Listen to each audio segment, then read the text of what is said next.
A group of friends game night turns into a real-life mystery when one of them is kidnapped and clapped by unknown assailants. So first thing we see is this guy, Max, at game night with his friends. He meets his lady, Annie. They bond, do their introductions, and boom, they're hanging out on the train. Boom boom, they're now dating and dominating game nights through the years. And pretty fitting it seems. Max proposes at a game night with their friends using the game of charades. Even on their wedding day, they're playing games. With these guys, it's quite literally all fun and games until something happens. And then something happens. They're at the hospital because they're having trouble conceiving, but they still manage to create time for games. The doctor tells them that the problem is with Max's baby batter. She thinks it's psychological, so she asks if he has been stressed lately. He says no, but Annie says Max is always a little stressed because of his competitive nature, which is always heightened whenever he's around his brother. And it begins to make sense. Max's brother, Brooks, is coming to town, and Annie says Max has been uptight since he found out. The doctor decides to explore the sibling rivalry factor, and Annie just keeps going. She says she thinks Max has it in his head that his brother is cooler, more successful, and hotter than he is.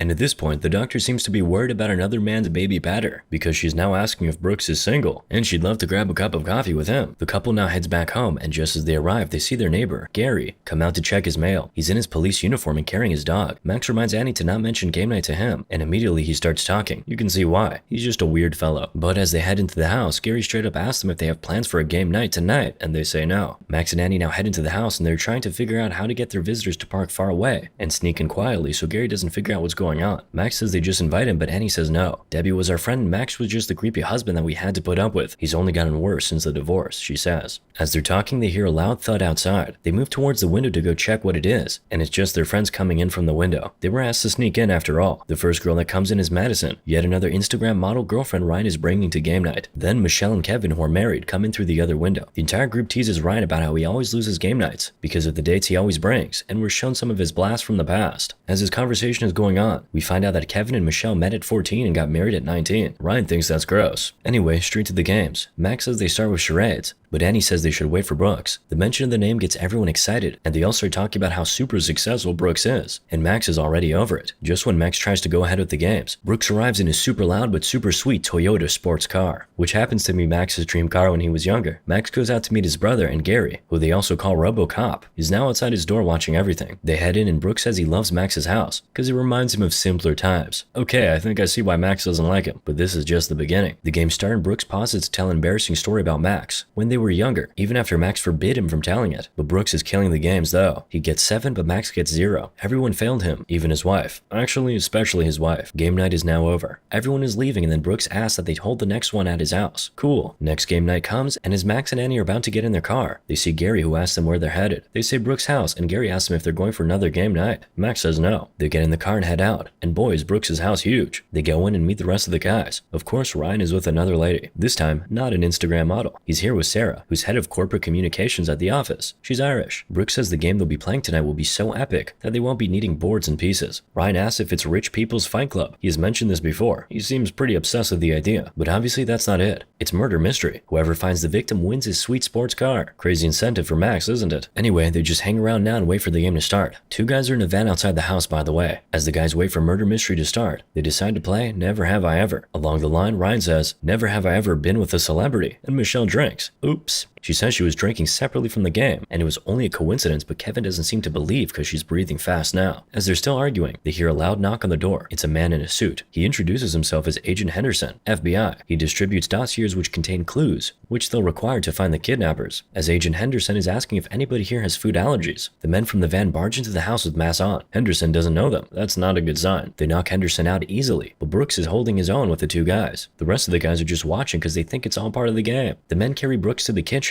where the heated battle continues. Meanwhile, the guys are in the living room feasting on cheese. Relatable. Brooks makes his way back to the living room, and the guys now come and tape his mouth and take him away. Kevin immediately gets back to the issue of his wife and the celebrity, and she says it was before they got married, during a certain break they took. Never take breaks with your girlfriends, fellas. Anyway, the game has begun, and each couple heads off with their dossier of clues. First clue, with shiny fangs, my bloodless bite will bring together what's mostly white. Max thinks Brooks might be trying to humiliate him with this game, and he says, then let's not play by his rules. She picks up an iPad and an iPhone, and boom, they're off. They're tracking Brooks' location. Sarah and Ryan see them leave, and that prompts them to move quickly. So Sarah checks in Brooks' wallet and calls his credit card company to ask for the last few charges he made. She wants to find out the name of the murder mystery company they use so they can go there and bribe to get the final clue. Meanwhile, the only couple that has been able to figure out the clue is Kevin and Michelle. It's a stapler. Of course, I knew that. They go into the office, see the stapler, and there's a flash flash drive there. They insert it in the computer on their table and see another riddle. While they're trying to figure it out, Sarah's got the name of the company, so they're heading out now. But on the way out, Ryan locks Michelle and Kevin in the office. Why did he do that? I don't know. He just wanted to be a jerk. We now see Max and Annie arrive at a dump site. That's where Brooks' phone is. They think Brooks figured they were tracking him and threw it there. They look across and see one of the guys who burst into the house earlier. They say he's one of the actors, so they follow him inside the bar. They ask the bartender if he has seen someone who looks like Max. He says no, but they think he's in on it. Anyway, they order a drink, and moments later, a man comes out of a room, and they quickly catch a sighting of Brooks in that room with his head covered. They're excited. They're going to win the game. Annie now takes out a gun she retrieved when Brooks and the guys were fighting back at the house. She believes it's a fake gun, so she's brandishing it as she delivers a line from Pulp Fiction. All the three guys in the bar assemble, and she tells them all to get on their knees. She then tells them to do a yoga pose, because she thinks it's all still fun and games. Meanwhile, back at the house, Kevin is still obsessing over the celebrity Michelle was with. She says she doesn't want to tell him, because he'll obsess about it even more. So he says he's going to guess, and she should let him know if he gets it. She says okay. He's guessing as he's climbing, trying to find a way out of the room, but he gets distracted and falls off. It's an unfortunate fall, but fortunately, it's enough to open the door. Let's quickly head over and see how Ryan and Sarah are doing. They just arrived at the office, and as they're walking inside, they basically start teasing each other. Oh, they definitely like each other. They head into the office, and there's just one woman in. She's sitting in her chair and facing the wall. They turn around and she looks like she's dead. She has a headshot wound, but she wakes up and shouts. Apparently, she only just came back from playing the corpse at a murder mystery thing, and she dozed off. She's pregnant, by the way. They now try to bribe her for the final clue. That's if you can call this a bribe, because he's just sliding over 10, 5, and 2 $1 bills super slowly. $17 in all. That's all he has. A grown man. Sarah steps in and gives her $100, and they get the clue. It says, look in your jacket pocket. It's a confusing clue. Meanwhile, back at the house, the guys are finally finding out that all that has happened is not part of the game. Agent Henderson finally wakes up, and the real guys from the game finally burst in with their own clown masks. They definitely chose the right mask, because look at them coming half an hour after Henderson arrived. They ask Agent Henderson if he's okay. His real name is Ryan, by the way, but we already have a Ryan, so we'll just stick with Henderson. Henderson now calls a lady at the office. She puts the phone on speaker as Henderson tells her what happened, and everybody is shocked. What do you mean the fight and abduction wasn't part of the game? Let's quickly go and see what's going on with the kidnappers and Brooke, shall we? Annie's dancing around with the gun she still doesn't know is real, while the kidnappers are lying on the floor. Max searches the guys and finds the keys to the door, so they go in and lock themselves in. They remove the cloth covering Brooks' head, and they're gloating in his face. Brooks is trying to say something, but Max and Annie are more interested in taking a selfie. They take their picture, and then Max gets a call from Ryan. He thinks Ryan is calling to beg for help with the game, so he ignores the call. Just about that time, Annie rips the duct tape off Brooks' mouth, and he quickly tells him that this is not a game. Just then, the kidnappers outside smash the glass on the door and start trying to make it into the room. As they're struggling with the door, Brooks tells him he's a smuggler. Basically, he's in some serious trouble. Max and Annie are still struggling to believe the whole story. Annie jokes about the gun not being real, so she shoots at the ceiling. And boy, is it so real. She immediately throws it to the floor, and that sends a bullet into her husband's hand. Blood starts pouring out, and they can now see how real this is. So Annie unties Brooks, and they all run out just as the kidnappers break down the door and start chasing. They manage to make it to the car and drive off. In the car, Brooks starts confessing. He says he has been lying the entire time about what he does. He actually buys and sells sussy stuff for people in the black market. And he made a mistake getting into business with this guy they called the Bulgarian. He wanted Brooks to find this Fabergé egg. He did find it, but some other guy named Marlon Freeman was willing to pay twice as much for the same egg. So Brooks, being a crook, screwed over the Bulgarian, and that's why these guys are after him. And they very nearly catch up to him, but Annie is doing a pretty impressive impression of Vin Diesel with the way she's swerving away from them. Annie and Max suggest going to the cops, but Brooks says they can't. The Bulgarian has a ton of moles in the police department. The guys chasing are not stopping, so Brooks decides to sacrifice himself like the biblical Jonah. He tells them they won't stop until they have him, so he jumps out of the moving car. Annie and Max try to go back for him, but the guys start shooting at the car, so she just zooms off. Max starts feeling faint, but they can't go to the hospital because they'll call the cops. So Annie has to take the bullet out herself. She goes to get supplies to do her little surgery. She gets a call from Michelle, who tells her they're about to talk to the cops. Annie tells them not to because Brooks' life depends on it. Then she heads over to her husband to get the bullet out. She's now following the instructions in a little handbook, and at some point, she makes a large incision, and both of them start holding back a puke. It's a really funny sight, I tell you. You know what's even funnier? There's actually no bullet to remove. The bullet went in and out, so she just gave Max a cut on his arm for no reason. They do their little puke holding competition again, and we cut back to Brooks' house, where Annie and Max have joined the rest of the guys. Annie updates the guys, and since the Marlon Freeman name is only an alias, the first step here now is to find a police computer, so they can find his actual name and address. And where can they find a police computer? Come on, take a guess. RoboCop. They need him now, so they all march to his front door, and act like they all just want to do game night at his place. He lets them in and they start playing Jenga, but just one move in and Max asks to use the bathroom. Of course, he's just trying to get to the computer. He locates it and goes to log in. We all knew the password would be Debbie, didn't we? He types in Marlon Freeman and the man's real name, which is Donald, and all his details pop up. Max picks up a pen and starts writing down, but what he doesn't know is that his blood is dripping on the rug. He also doesn't know when RoboCop's dog comes in, more blood drips on him. He finally notices the dog, and now he's trying to get the blood off. Nothing is working. Max gives the dog a little bath with a bottle of water, and that just makes things worse. The dog then goes ahead to do that shake that that dogs do, and now blood is everywhere in the room, on all the Debbie pictures and frames. At that point, he just gives up and goes back downstairs. He ends the game and all of them leave immediately. They're now heading to Donald's house, and Max gets a call from someone who says they have Brooks. Max tells them they're going to get the egg, and they can just easily do an exchange. The guy gives them less than an hour to bring the egg. They arrive at the house, and Max tells them to all head back home and he'll go in alone. They all say no. They're all in this together. We all need friends like these, honestly. The house is massive, and it looks like Donald has a little party going on, so they just walk in freely and go down the stairs. And guess what? It's a fight club. Ryan's living his dream. Anyway, the guys decide to split up and go find the egg. And guess what? Kevin is still obsessed with the celebrity Michelle was with, so she finally tells him the story of how she met Denzel Washington at the gas station. And one thing led to another. Yes, that's the guy she thinks is Denzel. She really thinks she was with Denzel Washington, but bro, that's Denzel Michigan, at best. She shows Kevin the picture and he straight up tells her that that's not Denzel. As she's arguing and she's listening to the words coming out of her own mouth about Denzel Washington living in a 2-bedroom condo, she realizes what she did to herself. Kevin just laughs at her and does a little impression of Denzel, the real Denzel this time. While these ones are having fun, Max and Annie are looking for the egg in the office and get talking about having a baby along the way. Apparently, Max doesn't really fancy the idea. He thinks children will hamper their chances of fulfilling their potential. Annie is not really happy about this. She tells Max he doesn't really want to be Brooks. He wants to be Brooks, and she leaves. Downstairs, we find out that Ryan was right to stay back and watch the fight, because as one of the guys opens the safe to put some money in, they spot the egg. Sarah tries to strategize for a minute, but Ryan doesn't do strategies. He just walks across the room and takes the egg from the safe. But unfortunately for him, one of the fighters goes down right in front of him, so everyone turns to see him and sees him with the egg in his hand. Donald asks who he is and why he has the egg, and Ryan throws some lies which don't stick, so he decides to run. Everybody starts chasing him. He sees Max and the rest of the guys upstairs, and they literally just start playing football with the egg. They're throwing it to one another, from Ryan to Michelle to Kevin to Annie to Max, who's immediately slammed to the ground by a guard and drops the egg. It falls downstairs, but thankfully, Sarah was there to catch it. The fighter guy nearly gets her though, but Ryan comes out of nowhere and spears him to the table. Now I'm sure they sell a different type of glass to rich people, because how come that table didn't just shatter? Anyway, they all now run out of the house with the egg and drive off. Can you say it's touchdown yet? Oh, wait a minute. This is the opposite of touchdown, because Kevin slams on the brake too hard, and the egg falls off Max's hand and smashes to bits. They find out that the egg is even fake. It was made in China. But then, Annie sees a note with a list of names, and it appears that it's that note they need and not really the egg. Anyway, they're here now. They drive up to the guys, and instead of an easy exchange, the guys tell them to get on the ground, all of them including Brooks. While they're on the ground, Brooks is asking Max why he came. The Bulgarian will just go ahead and kill all of them now. Max says he had to come because he's his brother, and he can't just let him die even though he deserves it. Isn't that just so sweet? Brooke goes on to tell Max that he's a better person than him. He starts confessing to all his cheating back when they were younger. He cheated during Battleship, Monopoly, and even in the game of life. He saw Max go to college, get a job, marry an amazing woman, and he knew he couldn't keep up, so he went into the life of crime.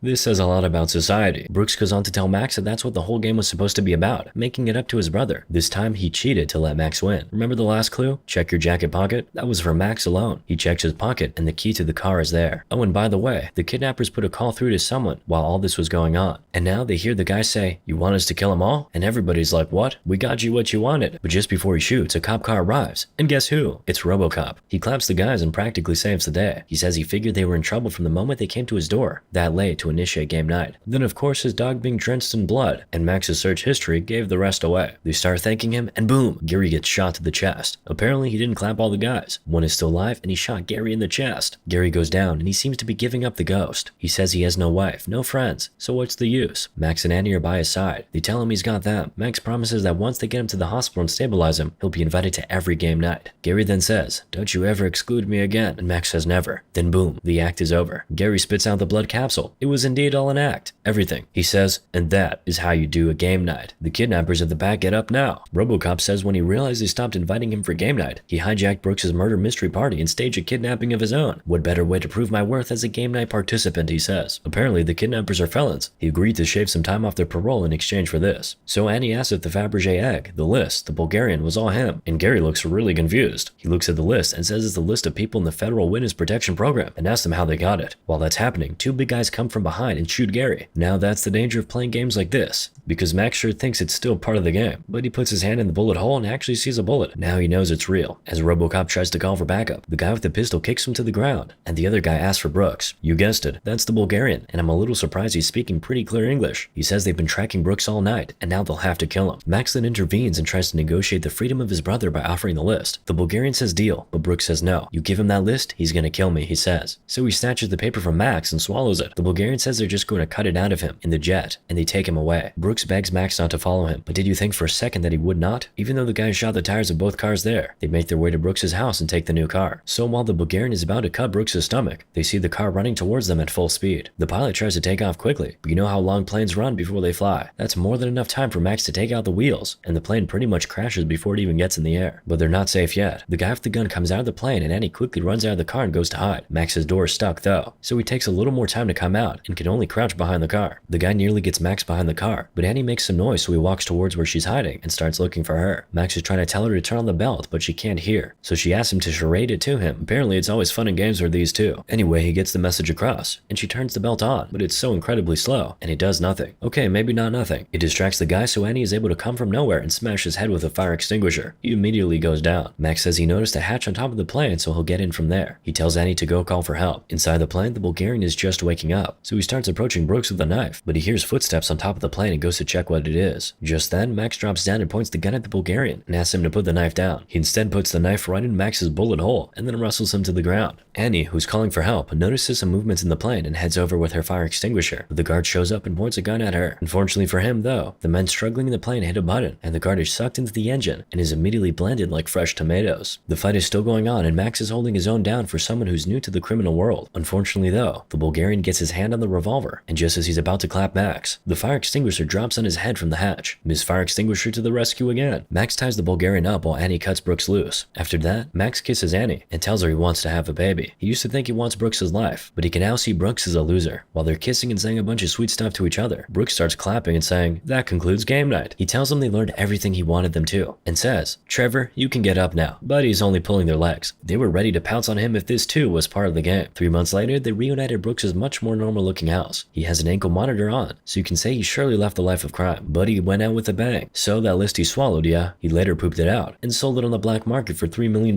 But he's not a monster, you know. He tipped everyone on the list that they were in danger for $20,000 apiece. As soon as the ankle monitor comes off, he'll go and buy that house he was renting and move in with his girlfriend. And can you guess who that is? You're smart, aren't you? Yes, Max and Annie's doctor. There she is. Everybody now gets back to the game, including Gary. Annie now takes the marker and draws a bun in the oven on the board. Of course, Max is the first to figure it out. She's pregnant. They have really gone full circle, haven't they? It's really beautiful, isn't it? However, what's not so beautiful is these two guys in a van outside the house, cocking their guns and getting ready to head into the house. Anyway, Gary's dog now leads us into his basement, where RoboCop planned out his reinstitution into game night. It's an incredibly elaborate plan. If I was this dedicated to finding out about Bitcoin a decade ago, I would have been a billionaire by now. Moral of the story? Rich people are never happy.